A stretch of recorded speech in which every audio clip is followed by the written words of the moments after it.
시청자 여러분 안녕하세요. 재밌게 배우고 맛있게 승인내자 런앤런 오현진 팀장입니다.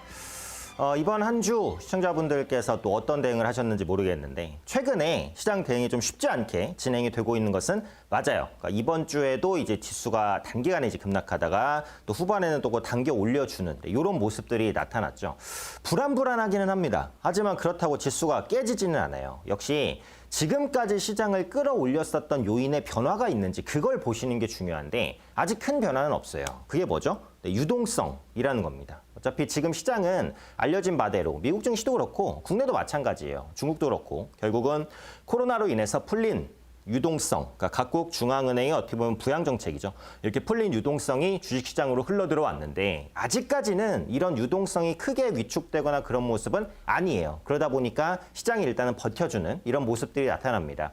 아마 다음 주에도 이렇게 큰 변동은 없겠죠. 그러니까 시장 변동성은 크지만 방향성은 잡히지 않는 이런 시장이 계속될 수 있어요. 지수가 단기간에 상승할 때는 상단에 막히고 하락할 때는 하단에서 좀 지지가 되는 이런 모습들이 나타날 수 있죠. 그러니까 미증시 같은 경우에도 지금 보시면은 기업들의 실적이 받쳐주면서 저가 매수가 들어옵니다. 그래서 이번 주 시장에서도 확인을 했듯이 지수가 급락하게 되면 일단 저가에서 시장을 받치려는 수요는 있어요. 그래서 지수에 대해서 너무 크게 걱정하지는 마시고 다만 쉬운 시장도 아닙니다. 우상향 장세는 끝났으니까요. 결국 종목이나 섹터별로 순환매가 빨리 도니까 그 안에서 힌트를 찾으셔야겠죠. 그래서 저도 이제 런앤런을 준비를 할 때 시황보다는 이제 어떤 섹터나 어떤 종목에 지금 집중해야 되는지 이 부분에 조금 더 주목해서 말씀을 드리고 있어요. 그래서 개인 투자자 분들께서도 물론 주식엔 모든 것을 분석해야 되지만 섹터와 종목 분석에 조금 더 심혈을 기울이셔야 되지 않을까 그렇게 생각이 됩니다. 자, 그럼 한 주간의 시황 간단히 표를 보면서 말씀드릴 텐데요. 일단 국제유가 추이입니다. 제가 이전에도 그 국제유가에 대해서는 많이 말씀을 드렸어요. 그래서 유가는 경기와 어느 정도 동행하는 부분이 있기 때문에 국제유가가 우상향을 이어갈 때 시장도 같이 우상향을 이어갈 수 있다라는 말씀을 드렸는데요. 일단 유가 추이를 보시면 계속 올라갔다가 지금 주봉입니다. 주봉 차트상 음봉이 살짝 떨어졌어요.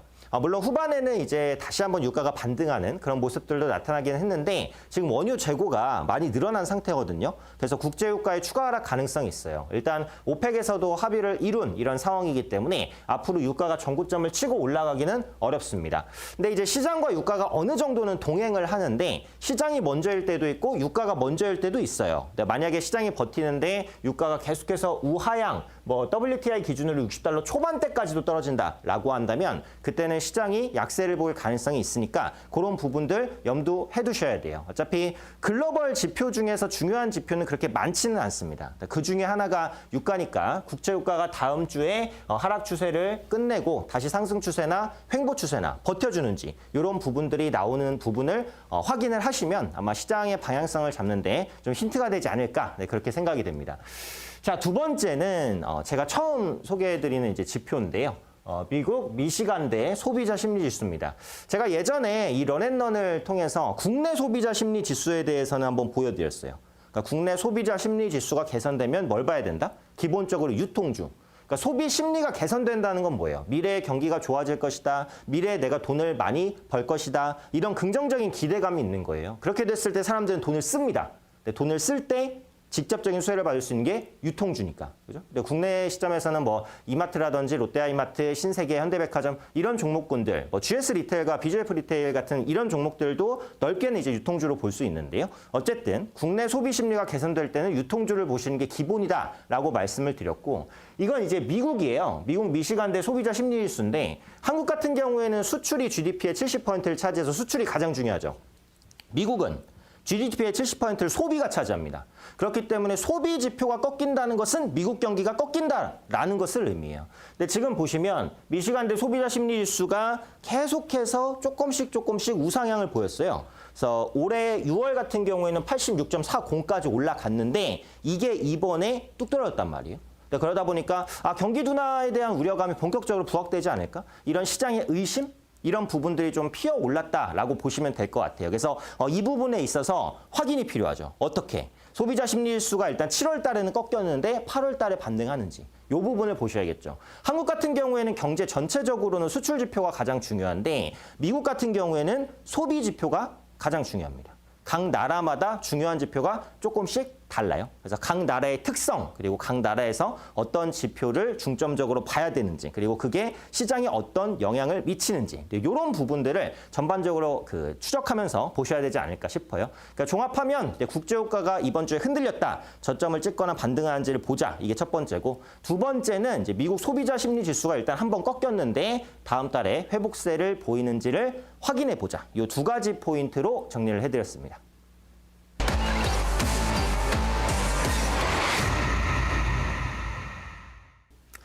네, 한 주간 어떤 종목들이 개인 투자자분들의 선택을 받았는지, 어떤 종목에 대한 검색이 많았는지를 확인하는 코너죠. 주간 검색 종목 탑5입니다.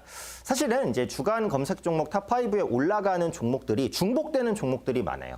그러니까 꾸준하게 관심을 많이 받는 기업은 있잖아요. 예를 들면 삼성전자, SK하이닉스, 현대차, LG전자 이런 종목군들은 개인 투자자분들께서 많이 보유도 하시고 관심도 가지시고 검색도 많이 하는 종목이에요. 근데 매주 제가 똑같은 종목을 할 수는 없으니까 그런 부분들은 약간 차등화를 둬서 진행을 하고 있다는 점. 그리고 탑5 종목은 단순히 이제 많이 검색을 했다고 해서 제가 소개해드리는 건 아니에요. 소개를 해드리면서 그 종목을 관심 있게 볼 수 있다라는 관점으로도 말씀을 드릴 수 있고, 혹은 이걸 통해서 뭔가 말하고 싶은 게 있기 때문에 가져온 겁니다. 이 런앤런 시간은 기본적으로 공부하는 시간이에요. 근데 공부에 도움이 안 되는 건 제가 말씀드리지 않아요.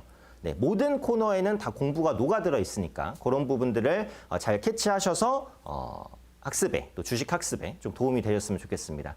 자, 첫 번째 종목 볼게요. 기아입니다. 그러니까 자동차주는 제가 많이 소개를 해드렸어요. 근데 참 괜찮은데도 못 가는 그런 종목이 완성차 업체였다. 2차 전지주는 잘 가는데 현대차, 기아, 현대모비스, 만도, 한원시스템, 대형 자동차 완성차 업체나 또 대형 부품주는 못 갔어요. 근데 개별적으로 보면 2차 전지 업체는 괜찮았고 중소형 자동차주도 이번 주에 또 괜찮았어요. 대형주만 못 갔어요. 어쨌든 시간은 좀 끌렸지만 대형주도 따라서 상승하는 흐름을 보이지 않을까, 이렇게 판단이 됩니다. 자, 자동차주에는 두 가지 우려 요인이 있다라고 말씀드렸어요. 첫 번째는 이제 노조, 두 번째는 차량용 반도체 부족인데, 물론 아직까지 이 부분이 완전히 해소되지는 않았습니다. 다만 이번 주에 이제 현대차에서 노사 임단협에 대한 임시 합의가 일단 마련이 됐어요. 그래서 갈등의 고리는 조금씩 풀리고 있다, 이렇게 보시면 되고, 두 번째, 차량용 반도체 부족은 3분기부터 개선될 것이다라는 이슈가 나오고 있어요. 그래서 이 두 가지 악재가 완전히 끝난 것은 아닙니다만 완만하게는 해소되고 있어요. 그렇다면 주가도 이젠 좀 화답하지 않을까, 이렇게 생각합니다. 기아는 준준형 SAV 시장 진출을 본격화하는 모습이죠. 신형 스포티지도 좀 출시를 하고 있고, 올해 하반기에는 현대차와 기아의 신차들이 많이 쏟아질 것으로 이제 예상이 되고 있어요. 그래서 신차를 발표하게 되면 아무래도 초기에 판매가 좀 견인되는 그런 부분들이 있잖아요. 그래서 기대감은 충분히 가져볼 수 있는 구간이 아닌가, 이렇게 판단합니다. 전기차 시장 같은 경우에는 최소 3년간 매우 폭발적인 성장을 보일 것이다라고 말씀을 드렸어요. 그래서 그런 부분들에 대한 수혜가 완성차 업체에도 있을 것이고, 사실 지금 완성차 업체가 작년 말에 이제 랠리를 보인 이후에는 최근까지 뚜렷한 상승은 보이지 않고 있어요. 그러다 보니까 가지고 계신 분들 많이 지치실 수 있는데 지금 매도하시는 건 아닌 것 같아요. 완성차 업체도 결국은 전기차 관련주, 2차 전지주라든지 중소형 자동차 부품주를 따라서 올라가는 흐름이 나올 가능성이 높다라고 보니까 완성차 업체들 홀딩하고 가시는 전략으로 말씀드리겠습니다. 자, 두 번째, 덱스터입니다. 이번 주 역시 뜨거웠던 테마포예요. 메타버스. 이 메타버스는 앞으로도 제가 계속 말씀드릴 거예요. 이따가 전략 시간에도 말씀을 드릴 거예요. 근데 메타버스는 계속 강조해도 지나치지 않아요. 근데 지금 시장을 가장 주도하는, 가장 섹시하고 가장 트렌디한 테마가 메타버스입니다. 메타버스를 모르면 지금 테마주를 하는 게 아니라고 보셔야 될 것 같아요. 근데 언제까지나 정통 가치주만 고집할 수는 없잖아요. 시장의 트렌드가 테마로 가면 테마를 봐야지. 그중에서도 메타버스 반드시 체크해야 되죠. 덱스터가 이번 주에 메타버스 테마로 엮여서 또 급등을 했어요. 덱스터는 시각 특수효과 업체입니다. 예전에 한번 말씀드린 적이 있는데, 국내 같은 경우에는 특수효과가 쓰이는 영화나 드라마가 아직은 별로 없어요. 근데 중국 같은 경우, 미국 엄청 많아요. 한국도 그런 흐름을 따라갈 거예요. 이 VFX 업체 같은 경우는 성장성 면에서는 나무랄 데가 없다라고 보셔야 될 것 같아요. 물론 이번 주에 덱스터가 올라간 것은 이제 시각 특수효과 시장의 성장 기대감도 있지만 메타버스 관련주가 순환매를 돌다 보니까 시장에서 야, 이거 메타버스 관련주 또 뭐 있나 계속 찾아요. 그러다 보니까 종목이 늘어나고, 그렇다면 이번엔 여기다 수급이 들어가면서 슈팅을 시키는 그런 모습이 나타나는 거죠. 덱스터는 지금 위치에서는 고가 부담이 있습니다. 그래서 당장 매수하기 어려워요. 오히려 보유하고 계신 분들은 물량을 줄이셔야 될 것 같은데 제가 가져온 이유는 역시 메타버스 관련해서 이번 주 순환매가 굉장히 활발했다라는 거죠. 이따가 다시 한번 메타버스는 또 체크를 제가 해드릴 거고요. 자, 세 번째, 한국전력입니다.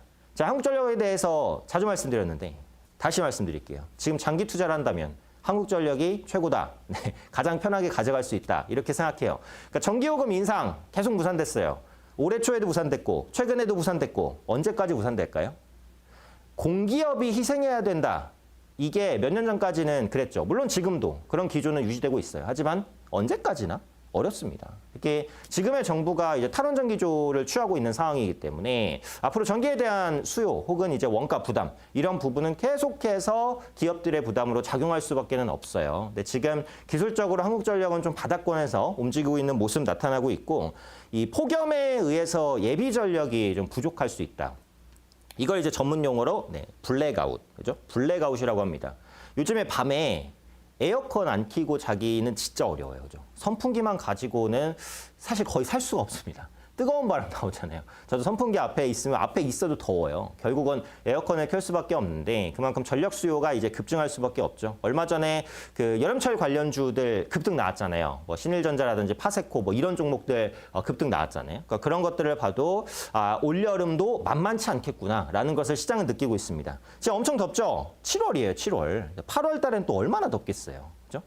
관련해서 한국전력 혹은 이제 뭐 원자력 관련주도 파생적으로 수혜를 받을 수 있고요. 여름 수혜주 중에서 안 올라간 종목들, 이런 종목군들이 또 순환매를 보일 가능성이 있습니다. 그래서 이런 부분들 감안한다면 이제 여름 관련주 그리고 특히 한국전력 같은 경우에는 결국은 전기요금 인상 이슈가 제가 볼 때는 나올 수밖에 없어요. 시간 문제입니다. 그러니까 이 종목은 시간을 태워야 돈을 벌 수 있겠죠. 장기 투자 좋아하시는 분들은 한번 관심 있게 보실 만한 종목이라고 말씀을 드릴게요. 자, 네 번째는 네이버입니다. 네이버도 개인 투자분들께서 정말 많이 관심을 가지시는 종목인데 제가 네이버, 카카오에 대해서는 사실 주가 측면에서 긍정적인 의견을 드린 적은 별로 없어요. 종목 자체는 굉장히 좋습니다만, 너무 좋습니다만, 실적도 너무 좋습니다만 너무 많이 올랐어요.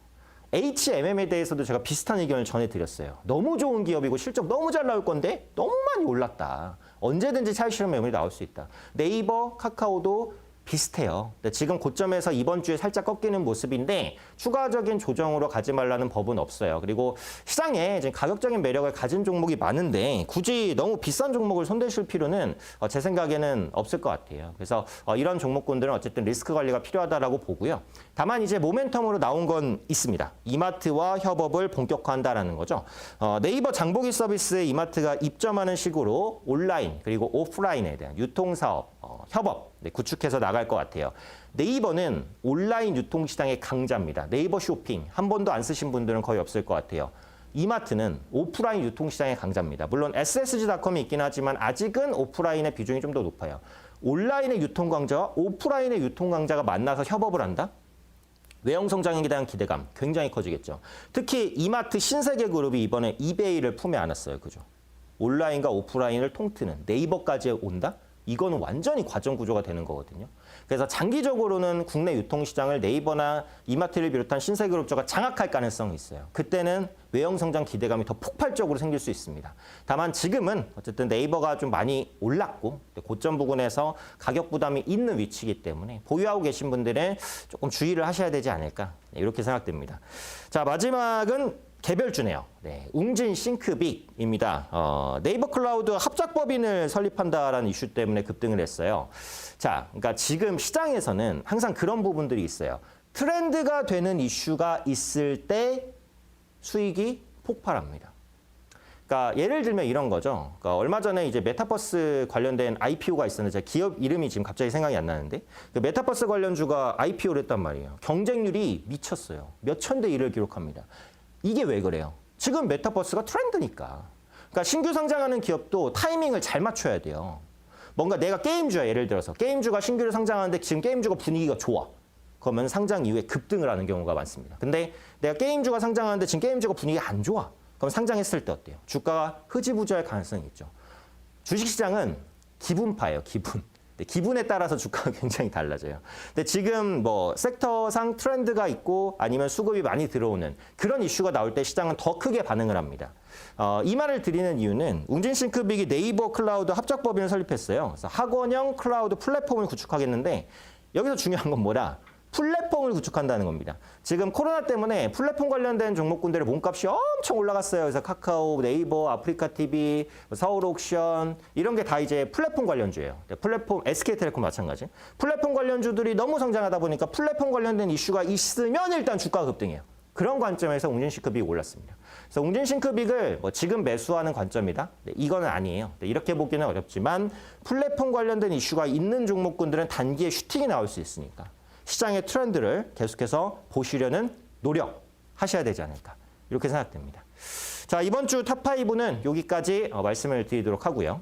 이 시간이 좀 아쉽다. 금방 끝나죠, 생각보다. 이 시간이 아쉬운 분들, 또 저를 장중에 만나고 싶으신 분들은요. 화면 하단에 나오는 QR코드에 핸드폰 카메라를 열고 대시면 영어로 된 링크가 하나 뜰 거예요. 그 링크를 누르시면 저와 함께 할 수 있는 방으로 지금 바로 입장하실 수 있고요.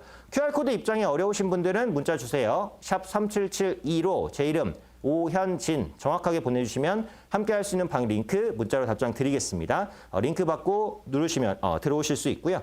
장중에, 평일 장중에 제가 시황이라든지 업황, 종목 관련된 내용들 풍부하게 올려드리고 있으니까요. 많이 들어오셔서 도움받으시면 좋겠습니다.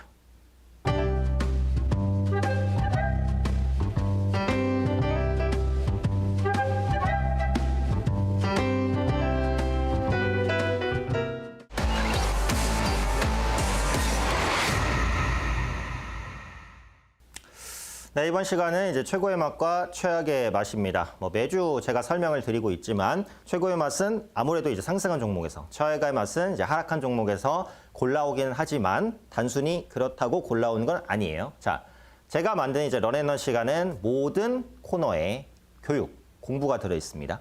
네, 그래서 어쨌든 이걸 통해서 제가 뭔가 말하고 싶은 게 있으니까 가져오는 거예요. 그래서 그에 따른 제 힌트들을 많이 캐치하셔서 또 매매에 활용하셨으면 좋겠습니다. 자, 이번 주 제가 가져온 최고의 맛은 동국 SNC인데요. 동국 SNC가 뭐 이번 주에 급등하거나 눈에 띄거나 기사가 나오거나 이런 건 없어요. 그런데 이제 최고의 맛으로 가져온 이유가 있겠죠. 저는 기본적으로 사실은 친환경 관련주를 별로 안 좋아합니다. 왜 그러냐면 친환경 관련주들이 너무 많이 올랐어요, 사실은. 그리고 기대감, 그리고 현재 정부의 기대감, 미국 바이든의 친환경 정책 기대감, 뭐 탈원전 여러 가지 모멘텀이 복합적으로 부각되면서 친환경 관련주가 일단 고점을 찍었고 요즘에 보시면 친환경 관련주 대부분 힘 못 써요. 그러니까 2차 전지라든지 이런 종목들 빼고 전통적인 친환경주, 풍력, 태양광 이런 종목군들은 요즘에 힘 잘 못 쓰잖아요, 그죠? 아직까지 밸류에이션 부담에서 완전히 벗어나지는 못했어요. 제 생각에는. 실적은 좋아지겠지만. 그래서 그런 부분들이 약간 우려스러웠는데 동국 SNC는 지금 기술적으로 약간 돌리려는 그런 흐름들이 나오고 또 개별 모멘텀도 괜찮아서 오늘 한번 최고의 맛으로 선정을 해봤고요. 동국 SNC는 풍력주입니다. 국내에서 풍력주라고 하면 이제 CS 윈드, 동국 SNC 이 두 종목을 가장 대표적으로 생각할 수 있는데요. 이 동국 SNC는 그 풍력 발전 중에서 그 풍력 발전 기업 윈드 타워를 생산하는 업체입니다. 윈드 타워가 뭐냐면 심플해요. 그러니까 풍력 발전기를 아마 보셨을 거예요. 대부분 아마 멀리서 보셨을 건데 이렇게 이제 길쭉하게 올라가서 프로펠러 한 3개 정도가 이게 계속 돌아가잖아요. 그런 것들이 뭐 10개, 20개 이렇게 모여 있습니다. 그죠? 그러면은 거기 밑에 있는 기둥, 굉장히 길다란 기둥. 네, 그게 이제 윈드 타워예요. 대부분 아마 풍력 발전을 멀리서 보셨을 거예요. 이게 멀리서 보시면 이게 쇠꼬챙이처럼 날씬하게 올라가서 이렇게 프로펠러가 돌잖아요. 근데 그거 가까이서 보시면요. 생각보다 엄청 두껍습니다. 멀리서 보기 때문에 얇은 거거든요. 그래서 이 두꺼운 윈드타워를 생산하는 업체가 바로 동국 SNC고요. 최근에 아까 말씀드린 대로 신재생에너지 관련주는 모멘텀이 좀 약화됐어요. 그러니까 아까 말씀드렸듯이 이제 가격 부담이 있다. 이게 첫 번째고 두 번째는 그러니까 국내 문재인 정부가 친환경 드라이브를 강하게 걸었었어요. 그리고 미국에서는 바이든 대통령이 강하게 걸고 있고요. 근데 이게 친환경 관련된 종목군들이 그 문재인 정부 한 중반 정도에 정책 모멘텀에 기대해서 확 올라갔는데 지금 보시면 대통령 임기가 얼마 안 남았어요. 대선이 내년이잖아요. 그죠? 내년 초입니다. 얼마 안 남았어요. 이러다 보니까 아무래도 정책의 힘이 좀 빠지는 그런 부분이 있다는 거고 두 번째, 물론 바이든 대통령은 이제 미국 대통령을 취임을 했습니다만 바이든이 취임하기 전부터 바이든은 친환경적이다라는 것을 시장이 알고 있었어요. 트럼프는 완전 반대잖아요. 환경 관심 없어. 나는 무조건 경제 오케이. 미국 우선주의, 아메리칸 퍼스트. 이게 바로 트럼프고 바이든은 달라요. 공존, 상생, 친환경. 근데 이 부분들이 이미 시장에 너무 알려져 있다 보니까 선반영된 부분이 있어요. 그래서 막상 바이든 대통령이 취임한 이후에 뭔가 눈에 띄는 친환경 행보가 그렇게 뚜렷하게 보이진 않아요. 물론 코로나 때문에 정신도 없겠지만요. 어쨌든 그래서 이런 부분들이 복합적으로 반영됐을 때 친환경 관련주는 모멘텀이 약간 꺾였다. 그리고 지금 윤석열 전 검찰총장이 탈탈 원전 정책을 쓰고 있잖아요. 그런 부분들도 한 몫을 했다라고 생각해요. 그래서 친환경 관련된 종목군들을 굳이 매매하시겠다면 종목 선별이 굉장히 중요하다라고 판단을 하고요. 글로벌 풍력 시장은 해상 풍력 중심으로 성장합니다. 이게 오늘 제가 말씀드릴 포인트인데 자, 해상 풍력 보신 분들 별로 없으실 거예요. 풍력 발전기는 대부분 이제 육지에 박혀 있는 거를 보셨을 텐데 앞으로 성장하는 풍력은 육상 풍력이 아닙니다. 해상 풍력이에요. 바다에다가 설치하는 풍력 발전이에요. 자, 바다에 설치하는 게 왜 중요하냐? 여러 가지 이유가 있는데요. 자, 첫 번째, 풍력 발전은 기본적으로 뭐가 필요하겠어요? 당연히 바람이 필요합니다. 육지와 바다 중에 어디가 바람이 더 많이 불까요? 말할 필요도 없어요. 바다가 당연히 바람이 더 많이 불립니다. 해변에 이제 가보시면 바람 계속 불잖아요. 그죠? 그렇기 때문에 풍부한 바람을 무한정으로 확보할 수 있고 두 번째, 풍력 발전은 생각보다 공간을 엄청 잡아먹어요. 근데 육지에다가 공간 잡아먹는 것보다 바다에다가 공간 잡아먹는 게 훨씬 낫죠. 왜? 바다는 사실상 무제한의 공간을 제공하니까. 그죠? 자, 세 번째, 풍력이 생각보다 무지하게 시끄럽습니다. 그러니까 사람 사는데 옆에다 할 수가 없어요. 소음이 어마어마해요. 근데 바다에다가 설치하면 바다에 사람 안 살잖아요. 그죠? 바다에 설치하면 소음에서도 자유로워요. 굉장히 여러 가지 장점이 있기 때문에 앞으로 발전할 부분은 해상 풍력이에요. 근데 이 해상 풍력이 쉬울까요? 상식적으로 생각해도 어렵겠죠? 땅 위에다가 풍력타워 박는 거랑 바다 위에다가 설치하는 거랑 당연히 바다 위가 훨씬 어렵겠죠. 그래서 이 부분은 기술력도 굉장히 많이 필요한데 국내 이제 CS윈드나 동국 SNC 이런 업체들이 이 해상 풍력 시장에서 치고 올라오는 그런 모습들이 나타난다는 거죠. 장기적인 성장 모멘텀이 될 수 있다라고 볼 수 있고요. 아까 말씀드린 대로 기술적인 가격 매력입니다. 많이 빠졌기 때문에 저가 매수가 들어올 수 있는 위치에 있다 이렇게 판단을 하니까요. 빠르게 치고 갈 종목은 아니라고 봐요. 하지만 완만하게는 올라갈 수 있으니까 이런 부분들 체크해 보시고 풍력 발전에 대해서 오늘 좀 말씀드리고 싶어서 제가 동국의 SNC로 최고의 맛 준비했습니다. 자, 다음은 최악의 맛도 한번 살펴봐야 되는데 캐리소프트 가지고 왔어요. 이번 주에 굉장히 무시무시한 흐름을 보였던 종목이 바로 이제 캐리소프트인데 어린이 가족 콘텐츠 전문 기업입니다. 이게 유튜브부터 시작해서 어린이 방송국 채널까지 성장했어요. 그러니까 굉장히 이제 바닥부터 치고 올라와서 성장한 기업이 이 캐리소프트다라고 보시면 될 것 같은데 예전에 메타버스랑 살짝 엮어서 또 급등까지도 했어요. 워낙에 많이 올랐기 때문에 차익 실현이 나올 수 있는 위치였다라고 볼 수도 있을 것 같고 캐리와 친구들이라는 IP 지적재산권을 보유하고 있습니다. 강력한 IP를 보유한 업체는 성장 동력을 계속해서 쌓아갈 수 있다라는 말씀을 드렸어요. 왜? IP, 일단 인기 있는 거 가지고 뭘 하든 되거든요. 그러니까 NC소프트가 리니지라는 IP가 너무 강하니까 리니지를 가지고 뭘 해도 어느 정도 성과는 낸단 말이에요. 그래서 뭔가 국내에서 이제 인기 있는 IP, 둘리라고 해볼게요. 둘리도 굉장히 높은 가치를 가진 IP예요. 그러니까 둘리를 좋아하시는 분들이 어느 정도 있겠죠. 그럼 둘리를 활용해서 애니메이션을 만들든 게임을 만들든 둘리 팬들은 할 수 있죠. 그게 이제 IP의 힘이라고 보시면 돼요. 그래서 IP 가치도 있는 기업입니다. 다만 이제 투자 심리가 악화될 수 있는 이슈가 있었던 게 그 임원 주식 매도 공시가 있었어요. 임원 A씨가 만주 22,000원의 장내 매도 공시. 그러니까 임원들은 약간 도의적인 책임이라든지 이런 부분들도 가지고 기업을 운영을 해야겠죠. 임원이 주식을 매도했다는 건 일반인이 매도한 거랑은 차원이 달라요. 일단은 그 기업에 대해서 뭔가 정보에 훨씬 더 근접해 있는 사람이 매도한 거기 때문에 이거 뭔가 악재가 있나? 혹은 이거 고평가인가? 이런 인식을 시장에 주거든요. 그러다 보니까 투자 심리가 확실히 악화되는 그런 부분들이 있죠. 물론 급락이 이제 임원 주식 매도 때문에만 나타났다라고 보진 않아요. 하지만 이 부분도 분명히 영향을 끼쳤다. 이렇게 이제 보고 있고 올해 보시면 저점 대비 주가가 얼마나 올랐냐면요. 8배가 올랐어요. 8배. 엄청납니다. 1년도 안 돼서. 네. 언제든지 빠져도 안 이상해요. 자, 항상 제가 강조드리는 게 뭐예요? 주가가 좋은 전망만 있다고 올라가는 게 아니에요. 실적 전망도 좋고 모멘텀도 좋고 너무 좋아. 다 좋아. 다 좋지만 빠질 수 있어요. 어쩔 때? 많이 올랐을 때. 주가가 저점 대비 8배 올랐으면 호재가 아무리 많아도 더 치고 가기는 쉽지 않을 수 있다는 거예요. 그런 관점에서 고점 종목을 당연히 주의해야 된다는 거고요. 이번 주에 근데 이슈가 나오면서 약간 반등을 한 게 그 중국이 세자녀 출산 허용의 유아 관련주 수급이 좀 유입이 됐어요. 그래서 캐리소프트도 유아 관련주기 때문에 수급이 약간 유입됐습니다. 근데 지금은 낙폭이 과대해서 기술적인 반등 정도는 나올 수 있는 위치라고 생각은 해요. 생각은 하고 있는데 그래도 여전히 매수로 딱 보기에는 조금 리스크는 아직 남아있다. 하지만 다음 주는 이제 단기 급락했다는 반발 매수 정도는 좀 유입되지 않을까 싶습니다. 그래서 오늘 캐리소프트 말씀드리는 거는 그 임원의 행보가 주가에 미치는 영향이 굉장히 크다. 요거 말씀드리고 싶었고요. 두 번째는 역시 호재가 많고 좋은 기업이어도 많이 오른 종목은 주의해야 된다. 요 두 가지 포인트를 말씀드리기 위해서 최악의 맛으로 캐리소프트를 선정했으니까요. 네, 오늘 말씀드린 내용들 한번 체크하셔서 투자에 도움되셨으면 좋겠습니다.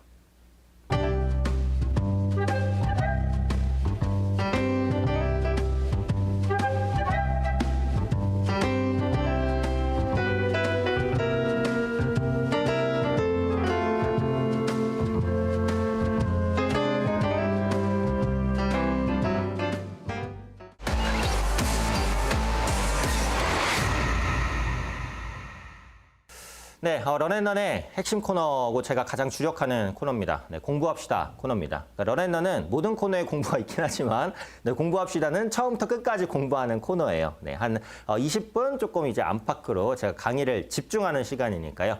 최대한 집중적으로 좀 공부를 해보시면 좋을 것 같습니다. 자, 그럼 이번 주 공부합시다를 통해서 살펴볼 주제는 화면을 통해서 한번 체크해 보도록 하겠습니다. 자, 공부합시다. 이번 주 주제는 매도 타이밍 잡기입니다. 매도 타이밍 잡기, 여기 뭐죠? 네, 아래 하자죠. 네, 한번 하라는 건 뭐예요? 앞에 뭐가 있었구나. 그죠? 지난주에 매도 타이밍 잡기 상을 했습니다. 지난주 강의를 못 보신 분들은 꼭 다시 보기를 통해서 매도 타이밍 잡기 상을 보세요. 오늘은 하기 때문에 2주에 걸쳐서 매도 타이밍 잡기 강의는 일단 여기서 끝납니다. 다음 주에는 제가 또 다른 강의로 찾아뵐 거고요. 지난주에 매도 타이밍 잡기 강의 상을 했으니까 못 보신 분들은 다시 보기로 꼭 보시면 좋을 것 같아요. 자, 이번 주는 매도 타이밍 잡기 네, 2편 매도 타이밍 잡기 강의의 마지막 편입니다.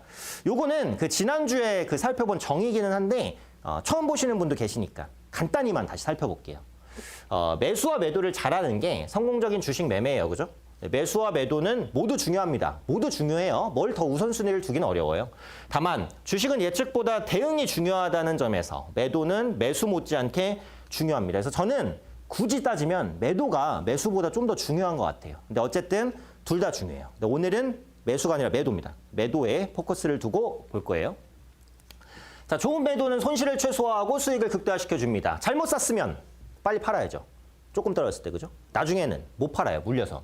최소화하고 또 수익을 극대화시켜준다. 잘 매수했으면 최대한 높은 위치에서 팔도록 노력해야죠. 그렇다고 최꼭대기에서는 못 팔아요. 네, 꺾이는 거 보고 팔아야 됩니다. 무릎에 서서 어깨에 팔라. 네, 이 말을 꼭 기억하셔야 되죠. 하락 가능성이 높은 종목은 매도하고 상승 가능성이 높은 종목은 홀딩하는 것이 핵심입니다. 그죠? 제가 뭐라 그랬어요? 내가 얼마에 매수했는지는 이 종목을 보유하는데 아무런 영향이 없다. 단순히 그 종목이 올라갈 가능성이 높으면 보유하는 것이고 하락할 가능성이 높으면 매도해야 돼요. 내가 얼마에 샀던, 물렸던, 수익이건 아무 상관없어요. 그런 부분에서 자유로워지실 때 주식 투자 레벨이 한 단계 올라가실 겁니다. 자, 매도는 오직 앞으로의 주가 전망에 기반하여 결정한다. 방금 말씀드린 내용이에요.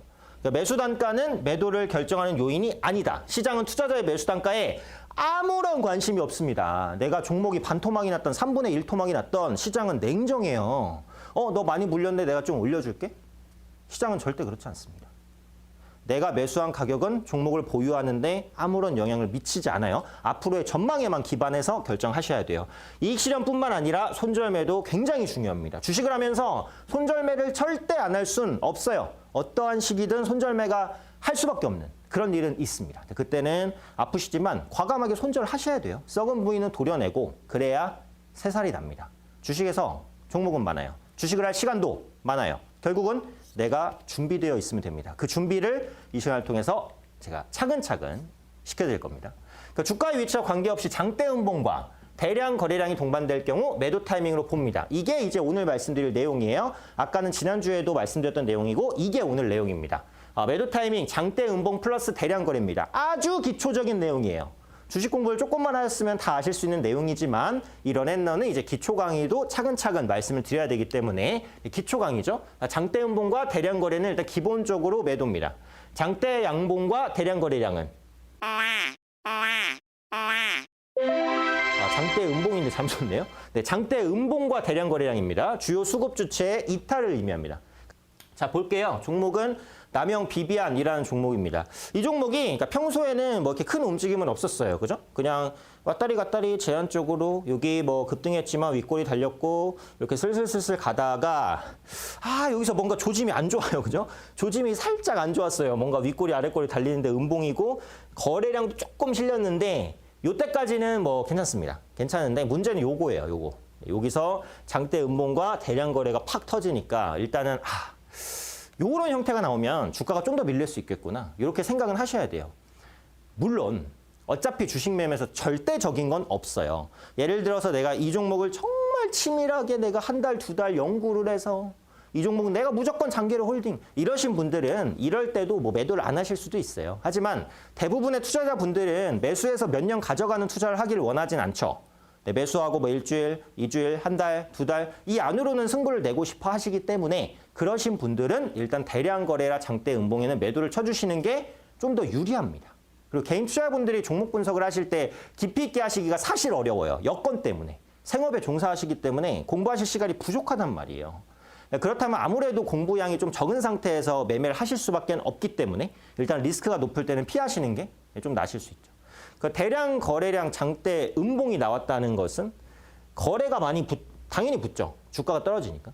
시장가로 밀어버린 사람들이 많다는 겁니다. 그죠?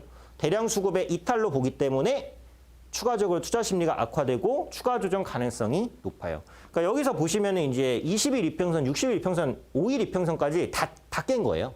그러니까 이 종목을 갖고 있는 사람은 웬만하면 다 손실이라는 거죠. 투자 심리가 엄청나게 안 좋다는 것을 의미합니다. 근데 보통 이때 매도를 잘 못하세요. 왜냐면 장대 음봉이 떨어지면 손실이 크잖아요. 마이너스 10%, 15%, 20%가 한 번에 찍히는데 어떻게 매도를 하겠어. 하지만 그래도 매도를 하셔야 된다는 거죠. 그러니까 대부분 장대 음봉 뒤에는 더 큰 하락이 나옵니다. 장대 음봉 뒤에는 더 큰 하락이 쭉쭉쭉쭉쭉 나오기 때문에 아까 이제 매도를 했으면 이제 1,600원에 매도할 수 있는데 이걸 가져가면 1,200원까지 마이너스 10%, 15%의 손절매할 수 있는 걸 마이너스 30%, 35%까지 가져가야 돼요. 그때 가서는 더더욱 매도하기가 힘들어요. 그죠? 그래서 대량 거래량, 장대 음봉 이 두 가지는 일단 기본적으로 매도 신호입니다. 기초 강의예요. 기초 강의. 굉장히 기본적인. 아시는 분들이 아마 많으시겠지만 런앤런은 이제 기초 강의부터 시작을 합니다.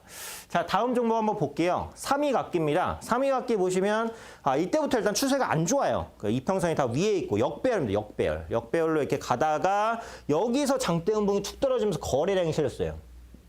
장대 음봉과 대량 거래량은 더 떨어지겠다라는 신호입니다. 사실은. 그러니까 반대로 보면 어때요? 장대 양봉과 대량 거래량은 더 가겠다는 신호예요. 주식은 항상 뭔가 하나를 배우면 그 반대로 뒤집으면 똑같이 반대로 적용이 가능합니다. 장대 음봉 대량 거래량은 매도 신호고요. 장대 양봉 대량 거래량은 매수 신호고죠. 거래량이 없으면 그건 약간 페이크일 수 있어요. 이 뒤에 가서 보여드릴 거예요. 어쨌든 삼위각기를 보유하고 계신 분들이시라면 대부분 손실이겠죠. 여기까지 갔으니까 계속 떨어졌어. 그죠? 근데 여기서 이제 장대 음봉과 대량 거래까지 터졌으니까 더 손실이에요. 그때는 진짜 팔기가 어려워요. 하지만 파셔야 됩니다. 그렇지 않았을 때는 여기서 음봉이 한 번 더 떨어져요.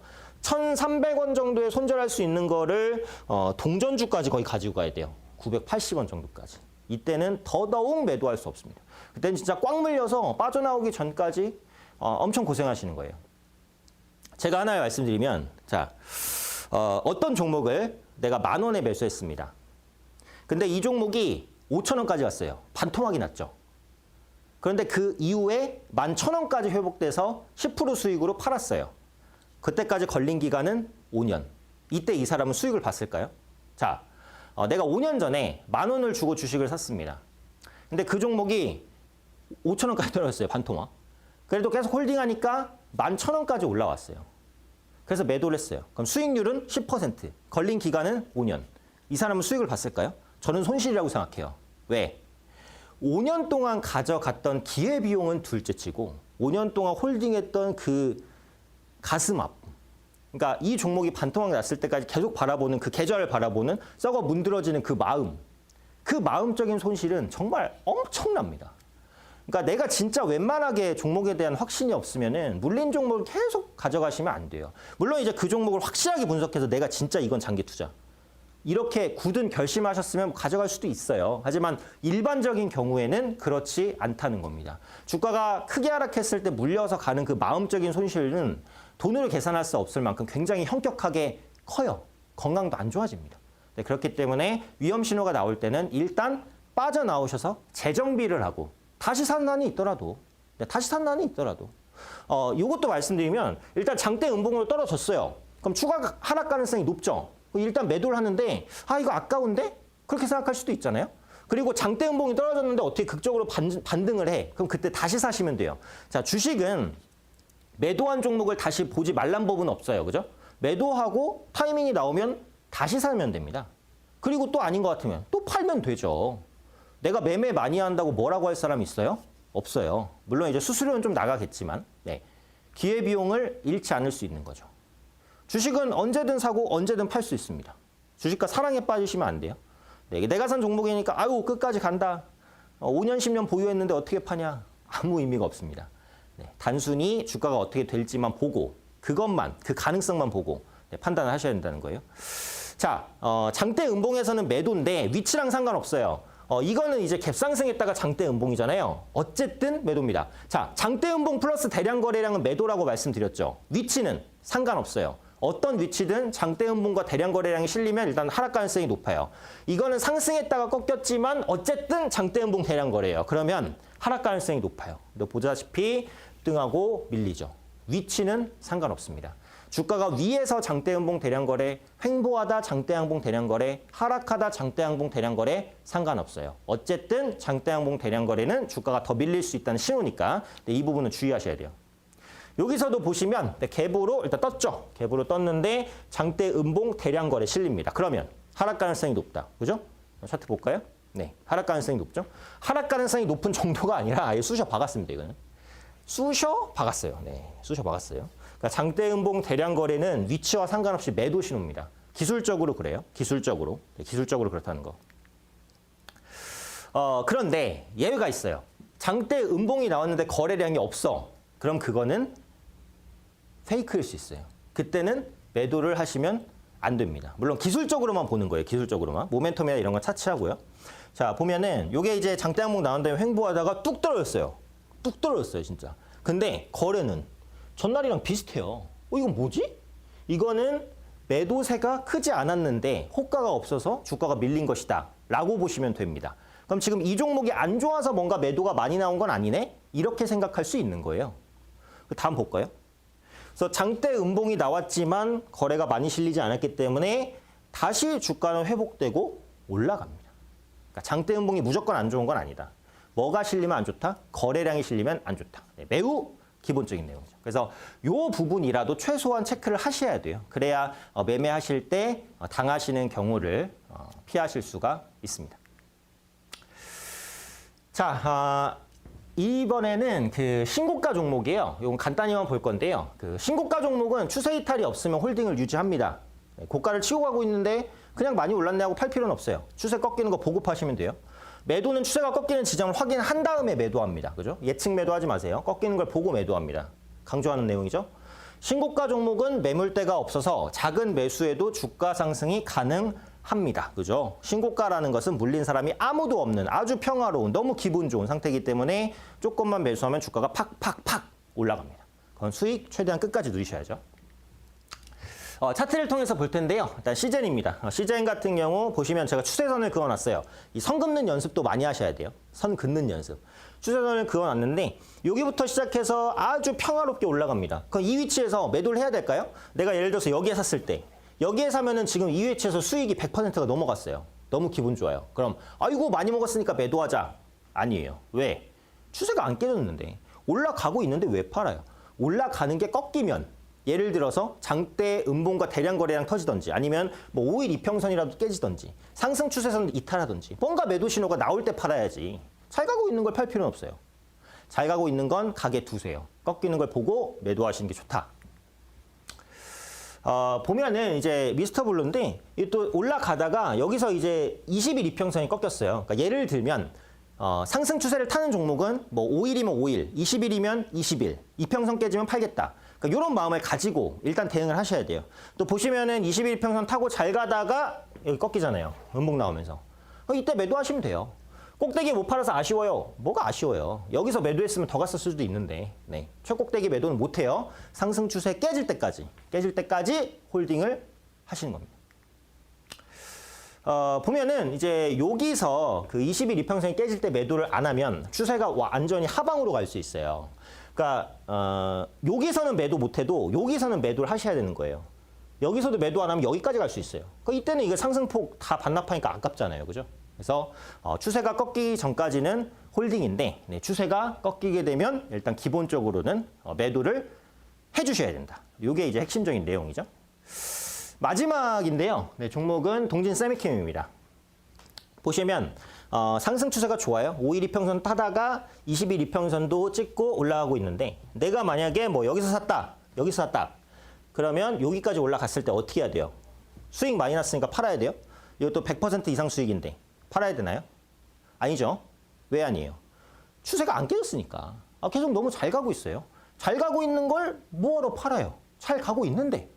잘 가고 있는 것은 잘 가게 두는 겁니다. 그러니까 최소한 5일 이평선, 20일 이평선 아니면 장대 음봉과 대량 거래, 아까 제가 말씀드렸던 어떠한 매도 신호가 나올 때 그때 가서 매도를 하시면 됩니다. 머리 꼭대기에서는 못 판다고 분명히 말씀드렸어요. 어깨에서 팝니다. 머리 꼭대기를 찍고 떨어질 때, 발바닥을 찍고 올라올 때 무릎에서 매수하시고 머리 꼭대기를 찍고 내려갈 때 꺾이는 걸 확인하고 매도를 하셔야 됩니다. 주식에서 중요한 건 제가 뭐라 그랬어요? 항상 강조드리지만 예측보다 대응입니다. 예측도 물론 해야 돼요. 예측해서 매수를 하는 거니까 사실은. 근데 그거보다 더 중요한 건 대응이에요. 대응은 매도죠. 매도의 기술. 그래서 지난주와 이번 주까지 제가 매도 타이밍 잡기 기본 강의를 했습니다. 지난주 강의 못 보신 분들은 꼭 지난주 강의를 보시고요. 유튜브라든지 이런 컨텐츠를 통해서 보시면 될 것 같고요. 오늘 말씀드린 내용 이외에도 제가 다양한 공부 자료들을 준비를 하고 있습니다. 그래서 지난 강의라든지 많은 공부 자료들 얻고 싶다. 내가 공부에 대한 열망이 너무 강하다라고 하시는 분들 공부하실 수 있는 방법이 있습니다. 화면 하단에 나오는 QR코드에 핸드폰 카메라 열고 대시면 영어로 된 링크가 하나 뜰 거예요. 그 링크를 누르시면 저와 함께 할 수 있는 방으로 지금 바로 입장하실 수 있고요. QR코드 입장이 어려우신 분들은 문자 주세요. 샵 3772로 제 이름 오현진 정확하게 보내주시면 함께 할 수 있는 방 링크 문자로 답장 드리도록 하겠습니다. 문자로 링크 받으시고 누르시면 제 방으로 들어오실 수 있고요. 방에서는 다양한 교육 관련된 정보들 그리고 시황, 종목 관련된 내용들 제가 평일 장중에 풍부하게 올려드리고 있으니까요. 많이 들어오셔서 공부하시면 좋겠습니다.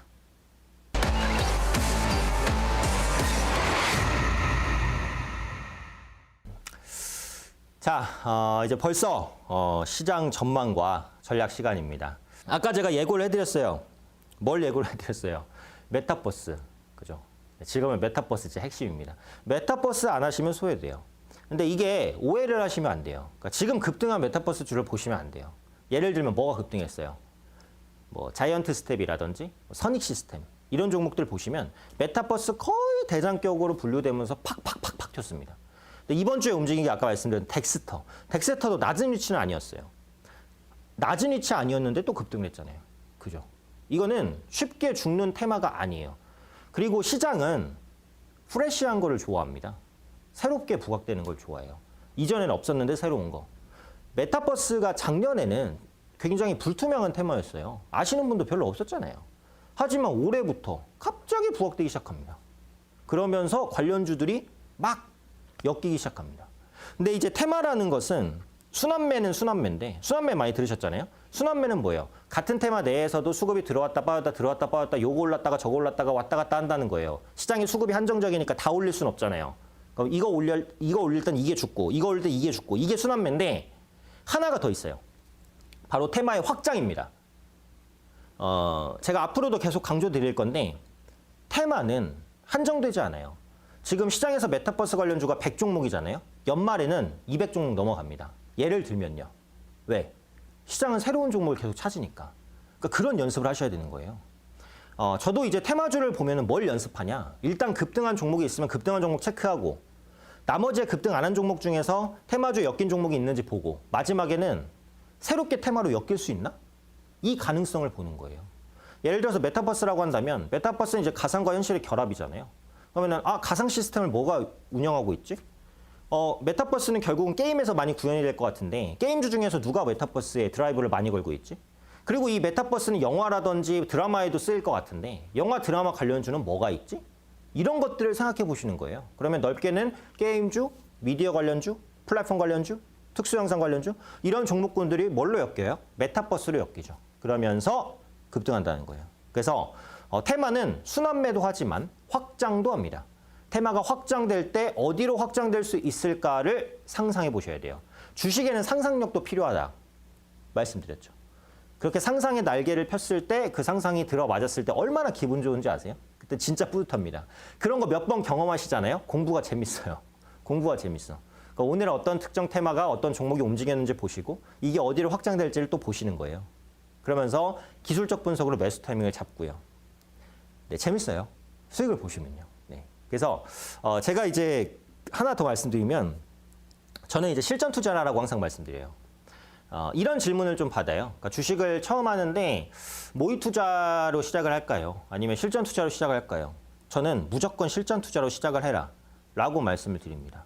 모의 투자로 해도 뭐 나쁘지는 않아요. 근데 모의 투자는 이게 모의라는 인식이 강하단 말이에요. 저도 예전에 모의 투자를 했지만 돈이라는 생각이 잘 안 들어요. 근데 실전 투자는 내 돈이 들어간 거기 때문에 아무래도 더 관심을 갖거든요. 대신 액수를 적게 하시면 돼요. 100만 원 있으면 주식 못 합니까? 100만 원으로 웬만한 종목 다 살 수 있잖아요. 삼성전자도 액면분할 했잖아요. 그죠? 100만 원으로 못 사는 종목 별로 없어요. 지금 시장에. 100만 원만 가지고 하시면 되죠.